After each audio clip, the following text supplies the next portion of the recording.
Beraz, hasingo gea, kaixo denoi, eta eskerrik asko natortzeagatik, eta, nik aurkezpen hau prestatzerakoan, lehenengo eta behin pentsatu nuen, igual, ondo gongo zala musika bat edo jartzea, ez, ikusita ategorretan Fisterrako biniloak ze exito eta eukidun, eta ze harrera ona beraien aurkezpenetan, olako zerbait, ez. Eta ondo pentsatuta, kasu hontan, bagian zerbait historikoa edo pentsatzen nuen jartzea, ez? Ondo legokela, ez? Adibidez, Rabelen boleroa, ez? Liburuan horri buruz hitz egiten da. Nola zen, nahore? Do, si, do, re? Do, si, do, re, do? Do, si, do, re, do, si, la, do. Hori izan ziteken. Baina, baita ere izan ziteken zerbait 80eroagoa, ez? Revival bat bizitzen nahi gea, eta adibidez, amaiera gabeko historioa izan ziteken, edo Xanadu izan ziteken, ez? Baina nik uste, ez dagoela zalantzarik zeinek izan behartzun, eta azkenean hau aukeratu dugu.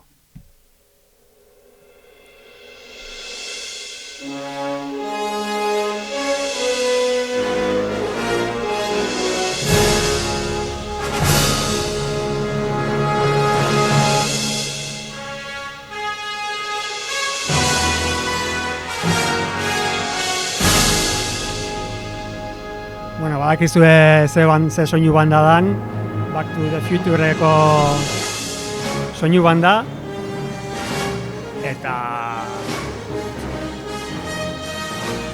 baina beto ez? George Torrerrek badakiz, sautzen banda. Zaliko dugu. Pues horixe, pixka bat horrekin sartu nahi genuen, nolabaiteko hasiera pelikulero bat eman honi, lotura duelako soinu banda horrek liburu honen azalarekin, eta liburuarekin berarekin, nolabait. Eta, kaixo berriz, Urkoa Paola naiz, Argiako kazetaria, eta hemen ondoan dakazuen idazle hau, aurkeztuko dizuet. Nagore Irazustabarren Uranga, Donostiarra da, historian lizentziatua, nik esango nuke historialaria dela, ez dakit berak esango duen, nik esango nuke baietz. Argian kazetari lanetan urte askoan ibilitakoa, 1987tik 2006ra zehazki, eta ordutik ona, duela 20 urtez, astero, denboraren makina sailean idazten duena, eta duela 3 urtez geroztik, Asier Lopezekin batera, oroimen histerikoa podcastean, astero ere irribarretxoa sorrarazten diguna. Puntorekin batera ere bai. Hori da.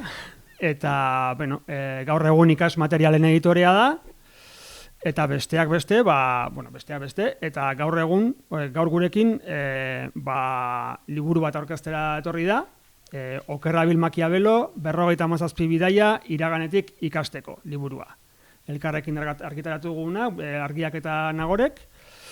Eta, ez naiz hasiko liburuaren ideia nundi sortu zen esplikatzen, hori agian arkeologia egitea litzatekelako, eta ez gara etorri arkeologia egitea, gaur behintzat ez.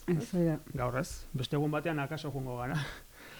Baina bai esan dezaket, jende askon eskaera bat izan zela, tartean jende ilustrearena ere bai, ilustrearen iritzi kualifikatuak ere jaso genitun, eta guk aukera asko ikusten genizkiola horrelako zerbaiti.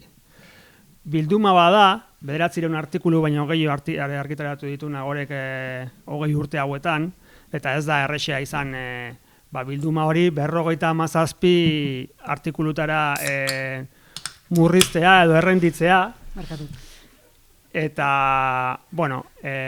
egia esan da, ez esan 57 zergatik handiren, guk ere ez dakigu. Ez dago 57 zenbakiaren atzean, ez dago ezer simbolikoa, historikoa, ez da 57 urtean ez dakiz zergertatu zela, edo ez, 57 aukeratu ditugu, ezin gendulako gehiago, jazta hor geratu gehiago. Orduan, bilduma bada, baina ez da bilduma bat bakarrik, testuak eguneratu egin ditugu, eduki berriak sartu ditugu, eta gainera, adibidez, Xabier Sagastaren ilustrazioekin, hemen ikusgai dituzuen ilustrazio bikaina hauekin jantzi ditugu, eta Itxaro Bordak hitzaurrea egin dio, jakin dezazuela Itxaro Borda idazle bikaina izateaz gain, berak ere historia ikasi zuela. Eta, bueno, pues, eskuartean, iruditzen zaigu luxuzko produktu bat dakagula azkenean. Orduan, hauxe da atera zaiguna, hauxe da emaitza. Orduan, bueno, Itxarok hitzaurrean esaten zuen bezala, Nagorek ironia pipertxu bat erabiltzen du beti. Batzutan sarkasmoa erabiltzen du, bestetan zorroztasunez gauzak diran bezala esaten du, baina hemen kontatzen dituen historien atzean beti dago asmo bat, ez? Historia ofizialetako kontakizunari buelta ematea, ez? Eta eskutuan geratzen diren horien historiak ikusaraztea ere bai, ez? Eta ez dakit baten batek osorik ja irentsi duen liburua edo, ez dakit konturatuko zineten, baina, bueno, liburuan badaude horrelako pasarte batzuk, ez? Bueno, esaldi batzuk, esaldi historiko batzuk aukeratu ditugu, pixka pentsarazten dutenak, eta artean dago Wellsen bat, guztiok daukagu gure denboraren makina, ezta? Oroimenek atzera eginarazten digute, eta hemetxek aurrera eramaten gaituzte. Bueno, kontua da, hemen akats txiki badagola. Eta, bueno, guk ere historialaiok akatsak egiten ditugu, ez? Asko. Wellsen izena, G.H. Wells dago jarrita, eta berez H.G. Wells da. Beraz, akats txiki hori badago liburuan, eta horrela aitortu behar dugu, baina... Bai, beste batzuk ere badaude, ikusi ditugu eta ikusiko ditugu, baina normala da. Baina, pixka bat akats hau nolabait simbolikoa ere bada. Azken batean, Nagorek egin duena da, izenari buelta eman dio. Eta hori da egiten duena liburu honekin. Historiei, kontakizunei, buelta ematen die. Eta adibidez, atz erpurua iruditzen zitzaiguna, berakadanean heriotza esan nahi zuela, esan nahi zuen bizirik mantentzea. Orduan, bueno, horrelako kontuak ekartzen ditu liburu hontan eta horrelako kontakizunei buelta eta bira ematen die.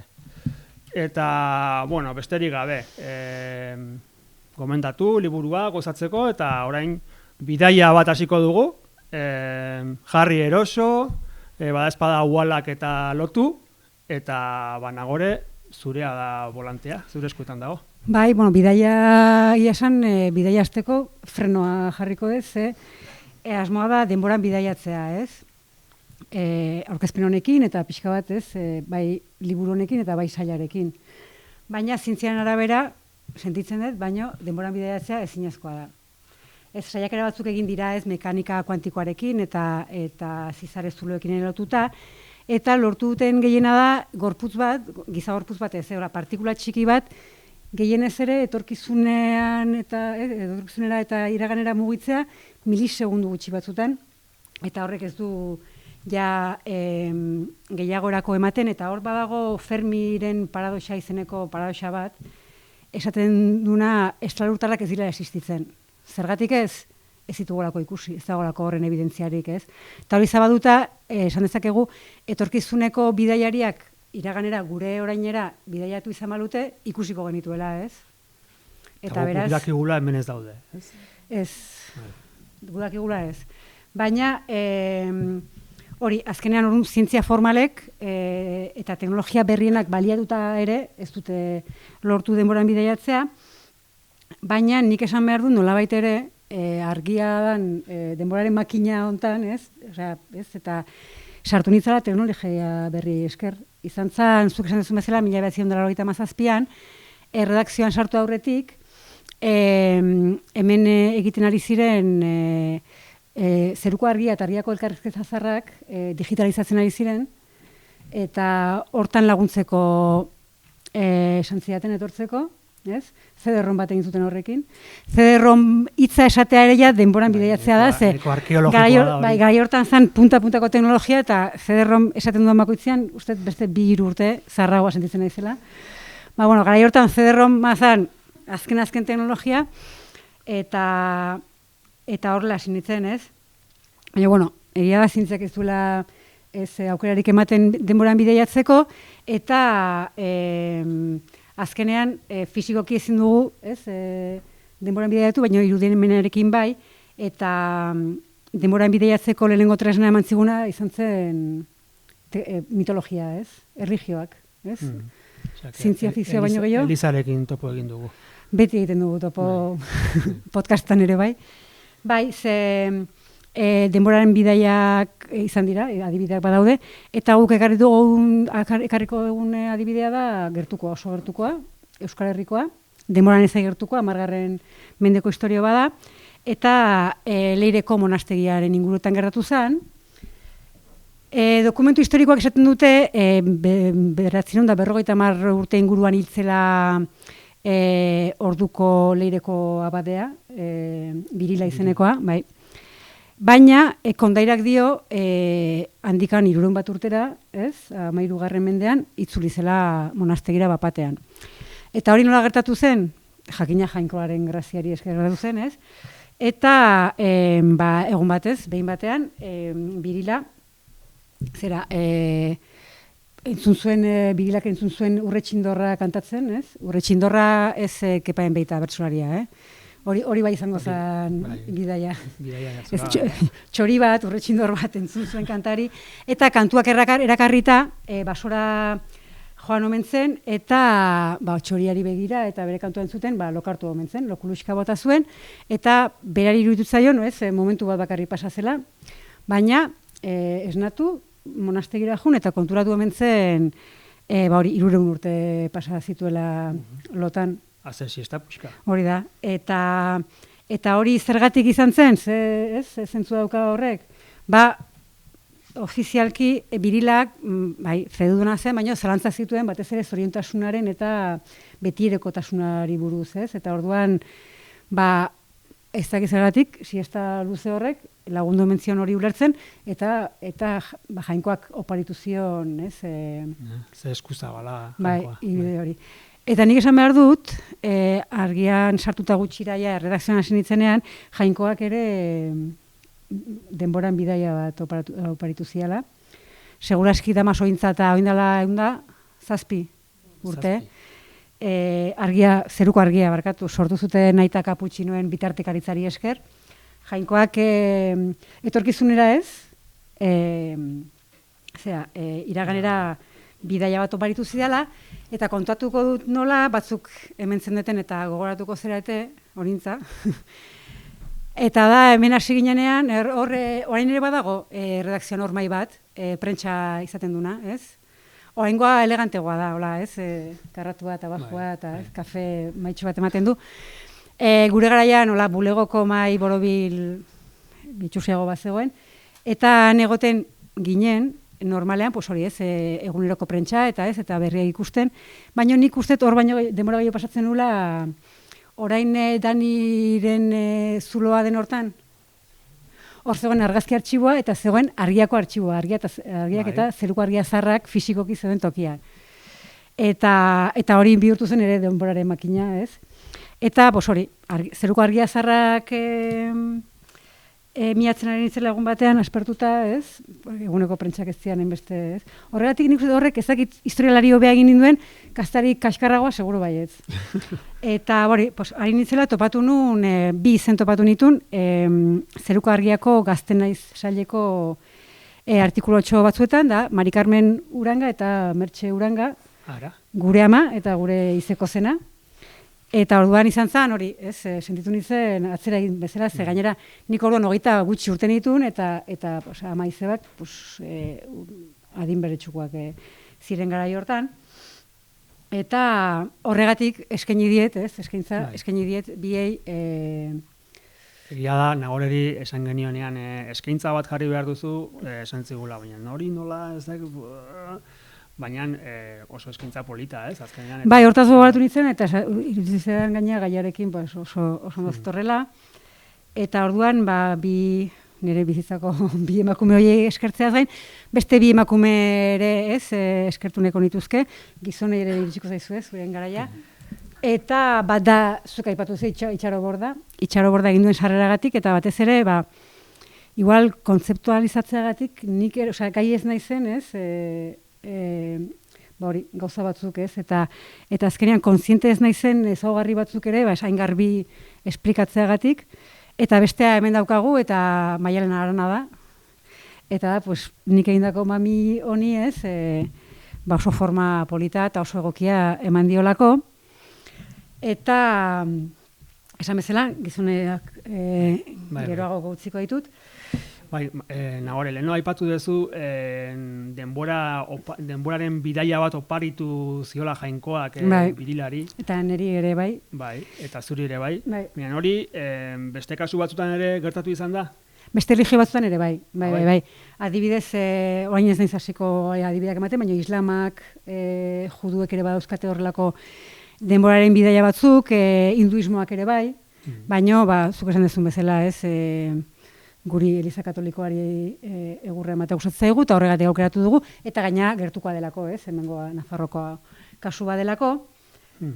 Eta, hori... Orduan, zientziak esaten du ezinezkoa dela bidaiatzea.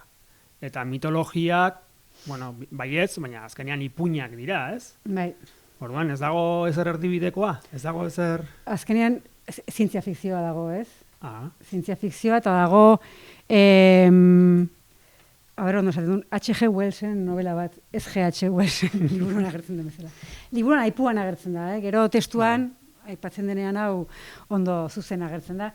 Eta, idazle ingeles honek, 1885an idatzi zuen liburu bat, Denboraren makina izena duena, eta duela 20 urte sailari ere izen hori jarri genion, ez genuen asko pentsatu egia esan, ez, nahiko izen obioa eta erresa da, baina 20 urte eta gero, ez, egin duguna da hori dana sakona hausnartu, testu bat egin horri buruz, pixka bat justifikatzeko, ez, aukera izan zela oso ondo pentsatua eta oso, ez, hausnarketa sakonaren ondorioa, eta, hori, novela hori da zientzia fikziozko novela distopiko bat, ez, postapokaliptikoa, etorkizunera bidaiatzen duena, baino... Pentsa ze etorkizuna, zenbagarren urtera bidaiatzen du? Hemen daukat, buruz ez dut, 802.701 urtea. Bueno, pixka bat urruti xamar, ez? Baina, bueno, zimur batzuk aterako zaizkigu ordurako, baina, bueno. Bai, eta horrek lehenengo aldiz planteatzen du denboran bidaiatzea gailu, ez? Mekaniko baten bidez edo, ez? Ez da kontzeptu hori lehenengoz aztertzen duena, bazen Txinako novela bat, 250 urte lehenagokoa edo, 17. mende erdialdekoa, horre bazen personaje bat, Tximino erregea, ez? Gustatu zait kontzeptua Tximino erregea. Eta horrek ez zuen gailu mekaniko bat erabiltzen, ez? Erabiltzen zuen ispilu magiko bat, eta jadezko bide, ez? Sare bat, hortarako, baina, behintzat, ez dela, ez, Wellsek asmatu zuena makina bera da, baina ez da kontzeptua. Baina egia da Wellsek bere novela osoan ez duela deskribatzen makina, nolakoa den, ez du deskribatzen. Ez, Julio Verne edo beste idazle batzuk, zientzia fikziozko batzuk ez, gainera, xetasun, ez, oso ez bere, hori, behaiek imaginatzen dituzten gailu horiek oso ondo deskribatzen dituzte, baina... Wellsek ez, eta daukagun irudi hori da gehiago egin dialako pelikula batzuk. Uste dut, 1960, 1978 eta azkenekoa 2002an, ez? Eta horre agertzen da makina, estetika pixka bat, steampunk, pixkat industrializazio garaiko estetika horrekin, Wellsen garaikoa. Baina nik uste dut makinaren irudia, ez? Eta batez ere pelikula baten bidez iritsi baldin bazaigu dela, hasieran entzun dezue, ez, soinuan da, Back to the Future, hiru pelikula osatuako saga niri bintzat asko gustatzen dena. Lehenengo biak, hirugarrena pixka flopeatzen du, ez? Pixka bat, hirugarrenak ja... Baina, eta azkenean, ez da kasualidadea, ez? Nik uste nire belaunaldiko denboraren makina kontzeptua honekin lotuta dagoela, ez? Marty McFly, pelikulako protagonistak, ez? Nola DeLorean, ez? Kotxe modelo batekin, ez? Lortzen duen iraganera eta etorkizuna bidaiatzea, eta horrela ere iragana eta etorkizuna konpontzea nola baitere. Eta hori, azkenean, ni ere asko identifikatu gaua sentitzen naiz, zentzu hortan Marty McFlyrekin, ez? Hor ama eta izeba, artxiboan topatu nitunean, ez? Eta ez Birila abadearekin. Eta horregatik ere, esan bezala, portadan azalean hori ekarri du, Xabier Sagastak aipatu duzu, Eta nik uste, ja gizonezkoi eskerrak ematen hastekotan, berarekin hasiko garela, ze Xabier Sagastak egia da, zein genula, Tornerrek eta gubiok, irurok azkenean, bazein izan zitekeen, ilustratzaile egokia, eta irudizegun behar egokia izan zitekela, baina gero bidali genizkion testuak, bidali zenizkioten, eta beste argibiderik edo pautarik gabe, eta hau da atera zaiona, eta asmatu du, nire ustez, bete-betean. Berak bide batez etorri nahi izan du, baina ezin izan du etorri, Bartzelonan izan du, baina... Bartzelonan ez da bizi dira? Eta gero pasaberdiazu kontaktua eta idatziko dio eskertzeko. Egindako lana, eta jakek gizonezkoekin hasi nahi zen, liburu honen edizioan esan berun lagundu diaten, baina ez dena egin duten, Urko hori eta Jon Tornerri ere nire eskerrak eman nahi dizkiet, hori, honek esan du, berez nire lanean, eguneko lanean editorea izan arren, ez dudalako ezer egin. Dana zuek egin dezue, literaki erregina bezala tratatu nazue, uste monarkiatik hain gertu denezela inoiz sentitu. Bueno, egia esan nire familiaren endogamiaren emaitza nahi zenez, eta abizen asko errepikatua azkatenez, horrek ere pixka bat monarkiatik gertu sentia zen hau, baina hori beste kontua da. Eta monarkak alde bat erauzita gizonezkoekin jarraituta, azken 20 urtetan nerekin izan dezuen pazientziagatik, denboraren makina saila, eraman dezuen hiru gizonezkoi eskerrak eman edizkizuet. Bata Jon Artano izan zen lehena, eta justu atzo irratian topatu nuen, hasi que personaki eman izkion eskerrak. Urrengoa izan zen Unai Berrea, eta azkeneko urtetan aguantatzen nahuena bera da. Eta gainera... Unai Berreak ere personalki zorionak esateko. Bai. Berarekin egon nahi segurazki topatuket. Normalen Durangoko azokan, mundu guztia bezala, Durangoko azokan topatzen dut, eta eskertu nahi dizuet, ze batez ere artikuluan entregari dagokionez, denboraren makinaren barruan, beste denboraren makina bat jartzen dut martxan, eta berako sondakienez, ofizialki entregatzeko epea asteazkena izaten da, baina nire denboraren makina horrekin, hori bihurtzen da, osteguna lehenengo ordua. Hori da. Eta lehenengo ordu hori ere, lortzen dute horre, denbora malgutzea, eta 10 baino lehen gutxitan entregatzen, eta eguerdiraino ere luzatu izaten da. Zientzia fikzio ariketa bat izaten da guztiz. Bai, eta niri esker, edo nire errut denboran bideiatu behar izaten dezue. Eta zientzia fikzioaz ari ginela, aipatu dugu, zientziak esaten digu ezin dela denboran bideiatu, mitologiak, erlijioak, badakigu ipuinak direla, zientzia fikzioarekin irudimen asko behar da, 2000 urtera ino joateko, orduan ze geratzen zaigu? Geratzen zaigu adiminarekin bidaiatzea, eta hori zientzien bidez, gizarte zientzien bidez egin daiteke, eta batez ere historiarekin, edo hori pentsatu nahi dut, bestela, 20 urtetan, pixkat alzerrik ibili naiz lanean, eta batzuk edo askok argudiatuko duzue historiarekin iraganera, bideiatu dezakezula, baina etorkizunera ez. Eta zentzu hortan, gaina ikusi dugu, bai zientzia fikzioak eta bai erlijio fikzioak gehienetan etorkizunerako bidaia egiten duela, eta historiak ez. Baina horre Nicolas Maquiavelok uste zuen bazela posible, historiaren bidez etorkizuna aurrikustea edo behintzat zer datu liteken aurrikustea, baina nahiko modu ezkorrean, esan behar da. Eta berak esate zuen, zehazki, giza gertakariek beti aurreko garaietakoen antza dute. Hori gertatzen da, gertakari horiek gizakiek eragiten dituztelako, eta gizakiak beti egongo dira, eta beti egongo dira pasio berberek bultzatuta. Eta beraz, ezinbestean beti emaitza berberak lortuko dutela. Hau da, Beti akats berdinak. Bai, historia gurpil bada, eta beti akats berdinak egiten ditugu, eta ez zindugu egin, Martin McFlyek egin zuena, ez?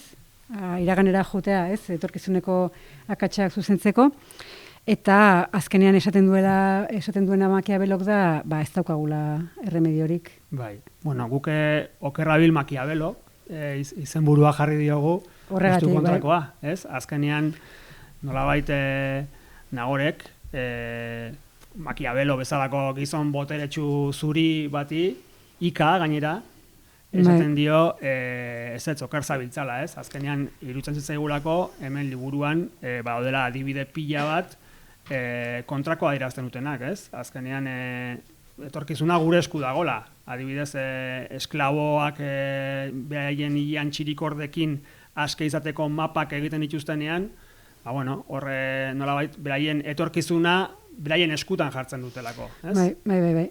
Orduan, badakit Nagore oso eroso etzela egon esan behar da, bera oso seguru zegoela izenburu horrekin, nik egia esan, bai historiari begira eta bai edozein egunetako albistei begira, ez?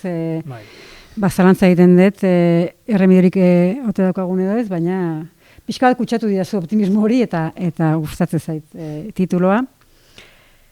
Eta ja bukara aldera iritsi gera. Bai. Eta holakotan ez dakiz ere egiten da. Normalean usteet, jendeari galderak egiteko aukera ematen zaiola. Bai, hori. Baina, egia da ez dugula, aipatu zuzu bai, akatsa hortzegon, GH Wellsena, hemen aipu batzuk edo ez, historiari, iraganari, denboran bideiatzeari buruzko aipu batzuk jarri ditugu, eta nik aukeratu dut Leon Tolstoi idazlearena, eta berak esaten zuen, historialariak inor galdetu ez dizkien galderak etengabe erantzuten dituzten pertsona gorrak dira. Eta hemen biak historialaria gera, beraz, persona gorrak gara, esan dezakegu. Orduan, galderak egin nahi baldin badituzue, egin zazue. Guk normalean erantzuten ditugu egiten ez dituzten galderei, beraz ez dakit erantzun dugun, eta ez dakit entzun ere ingo ditugun galderak. Orduan ja paso ingo dugu, ez? Galderarik balin badakazue, orain dakazue aukera, baina nik badaka galdera bat, alare. Bale, bota. Gure artean, karri entzuten diogu historialariok. Iraganera bidaiatzen, hori da, danok pentsatu, historialariok bintzat, beti pentsatu izan dugun zerbait. Iraganera bidaiatu ahal izango bagenu, denboraren makinan, ze garaira bidaiatuko genuken. Hori galdetzen didazu, orain abisatu gabe eta preparatu gabe. Ez dakit. Aurrekoan esan zenun, holokaustoaren garaira dudarik gabe ez? Ez. Egia da, kontutan edruta, historian zehar bizi itxaropena, ez, urtetan egondan, agian iraganera bideiatzea izango litzateke ja hilda egotea, nire adinarekin. Igual, oso tipikoa, ez, Egipto faraonikoa. Baina beroa handia eta eguzkitan, eguzki galdatan ez dakit. Bueno, agian hobeto gauden garaian, ez da? Pentsatu ezagun baietz.